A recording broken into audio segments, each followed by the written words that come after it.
Kamal ka Noor Online TV ke jan gwasme bana rocha bana jaling an roja bana ga jan gwasme cha tanyin o sha nero sha kanak ka sha ne welkel sha ka page da dob duk kanti gwasmi sha nat nyurakatin japa ki morle jan dana bana ga jan gwasme mi jira me jedit ka jan channel me dongo jen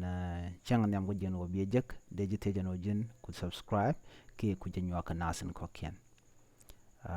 chit kam shien len ka tan ja gwasamo shala dino shanero nak kana ne welkel te sha page da drop ka du county ka jonglei state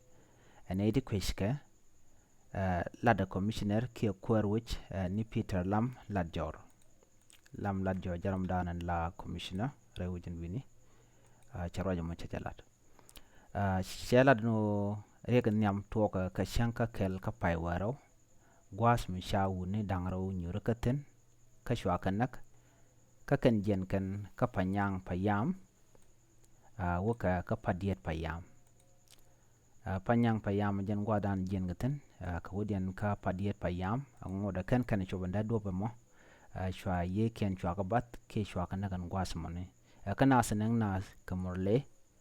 ke japa no kan kwaralat ya kan haika jawo kan kare ga rawda toka ka shankan wan jandan tore ka ja shankan wan ka pai waro gwat mi chamen kana gat tijal karodian chaka peten gatun wan long chaka pet kana men kan jen kan kaduk waka ka kanal jen den kaduk kanti wodin ka kanal ka jongle chaka pedan da dopomo japa shalat Peter Ladjor no shungweni rin Korean ka shuka men wa chikan ka Canadian content chikanang dungno ngot ga dang wan jor tikan jek kanasin content chika page chikan ga to chikan ganang chana welkel shaganang mulle men baro kana ga dang wan ka gwad dana chinarin Korean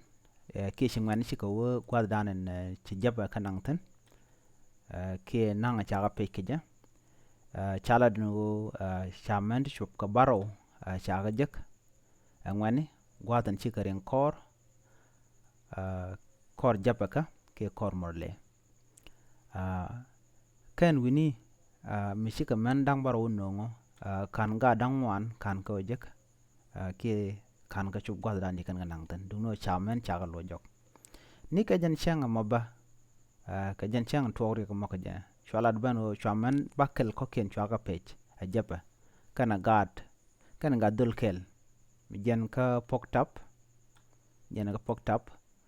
we ka mareng ka dukanti are we ka jongle state to karik tishirin ladin wini kanas tin pay kanas baka ga pibor gwasan timur lenetin kan jab ne panken kan hakanas ton ka kan pay kanazon ko jan shandien ante ka ci kuma sa Sudan telmi chalatin ba enta dan let ngaro din gaja ke do badana nek jabana kaja re wujen wini ke do badana pay kan gat kaja an gwadan tok rekmoten dukanti ka jenen wuden ka padiet gwadu mane ajan gwadan an lari ka tolit let ka denten ka ji jongle kane ti shal ke japan titi ki morle la jen gan ka pibor gwad mananan pibor nan long she gwad mi tek gwad mananan ba kon nyod meb da gwad me mugui kona ka jan meba me ade kon gui pibor jana ngwan kele kana jana ngwasa me buka jal don buka wo ke Twitch Ace ke buka jan buka wo ko ror ala point de na ko ba buka wo buka na wo riok no gwada me jen gwadan la jen kananan ka bukan jal kare romne ka buka na bukan ko na ngwasa me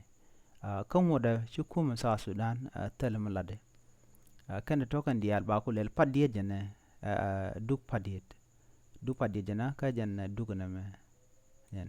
pok tap jan ngwa zame ne din jen gwa zame dong jen ga pok tap wi ka pa diet ka du pa diet gwa zame kan ci ro to gon rete te gaten ko kan gol kan na gol kan ngwane mgor kan ba dong de o ko ro ke de ko a ko bo dong de le jen bo mi ci kan kwi mi pal de ga ben ka ko bo nan ala gwa zame ke lu a da kana kan jaba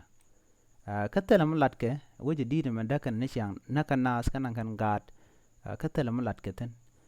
na me ngu mi lode nyod jen o shinasen kon tin te la kwar chikan dier ke tignen kon tin rai ken ka dor mu tere mu de na na gunurun ka cha te na ga jang kan na ga nuare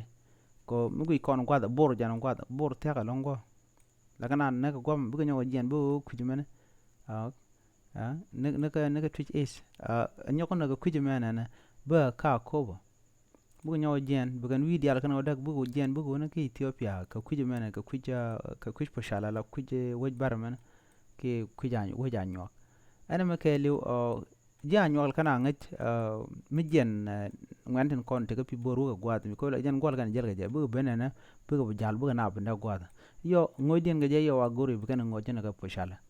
babu lim nuka do bu ben jen bu ben da we dien gwadum lo tel gwadum de je ka na me gore do mu gwame ba guj ke ja ko kan japa kana shit kana tin jaglat ken ga de kap chong ba mi chena lo den palpin lo chena ro den char ga do kel chika na dia nang na syang gwadan ka pi bor lung kwai ngole tegan dial ka weekend ana makelu terter dien ki we dien makelu mu we gwada di de makelu long japan bar gwadin yana gwa tor long gwa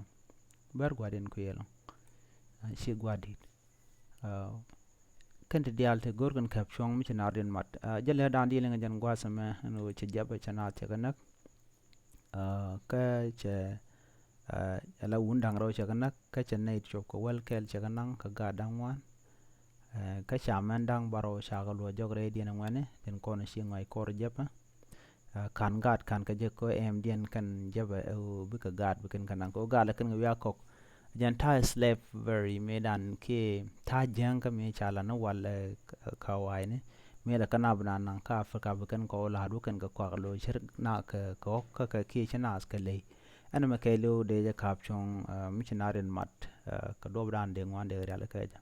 ajela dan de linga jan gwas men go chanero na ka chane wel kel chaga pe da dop duk gwas mi chana chaga nyur ka tene jaba jan lar be be jadi linga na ma ani biata kamal bye bye